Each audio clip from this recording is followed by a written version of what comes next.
You probably already know that Chaplin's Modern Times is a critique of the new industrial era and how it can crush the human spirit. But it's not just about the industrial revolution of the late 19th century. Quite the opposite. We can and should understand this classic as a way of seeing what the new revolution of artificial intelligence might bring into our own lives today. As the film tries to make clear, the great problem of modernity, this constant elevation of productivity, this pressure for the human being to deliver more and more work, reveals something important. Even if humanity manages to produce increasingly more in less time, that will never mean we can simply sit back, relax, and let machines do everything. It wasn't like that during the Industrial Revolution of the 19th century. And it's unlikely to be like that now with AI, no matter how many people claim otherwise. Because humanity always finds new ways to push for more output, demand more efficiency, and squeeze the worker into producing more in less time. Also, the owner can increase profit. And as the film shows, in this modern model, the human being ends up treated almost like livestock heading to slaughter, reduced to an instrument of production, rather than a person whose work exists to serve their mission in the world. Profit gets placed first. The machine gets placed first. And the human being becomes less and less important, the same pattern we now see in the ambitions of certain tech leaders who dream of transhumanism, a desire that existed long before and already echoed in old stories like Frankenstein. But astonishingly, whenever someone points out the problems of this system, as the Catholic Church itself did at the end of the 19th century with Pope Leo XIII, they are usually called a communist. And yes, there are clear crimes and problems in communism, and even in strikes that destroy property.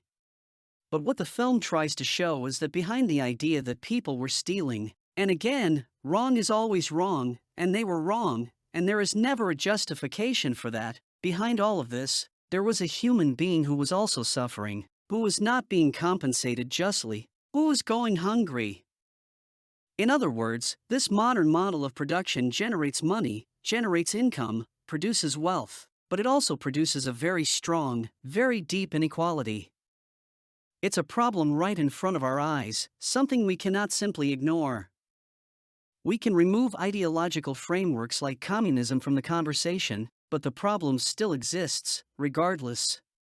And of course, we must ask what to do with people who are unemployed, expressed in the film through riots and strikes, or might be unemployed in the near future due to new innovations in AI. What happens, for example, if all cars become fully automated, if nobody is allowed to drive as a living anymore?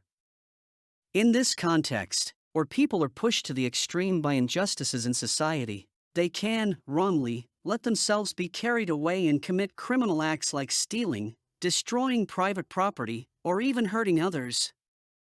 And that's why Chaplin and his partner, just like any other human being dreaming of a better life, of living an idealized life of their dreams, know that they will have to learn how to work and live a dignified, honest life in this world. Yet, even when you try to do that, problems can and usually will happen. Maybe you'll be persecuted, maybe you'll suffer because of flaws in the system, or maybe you'll have to pay for your own past mistakes.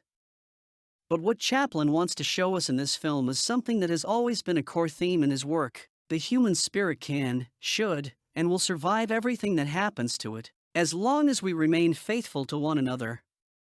Not by chance, the woman could easily have walked away, but she stayed by his side through everything, emphasizing the power of man and woman, made to live together, faithful to one another and capable of working with dignity. Once they understand the true value of work, they can always begin again, with courage, continuing to do good and be truly happy. Or, as G.K. Chesterton says, the most extraordinary thing in the world is an ordinary man, an ordinary woman, and their ordinary children,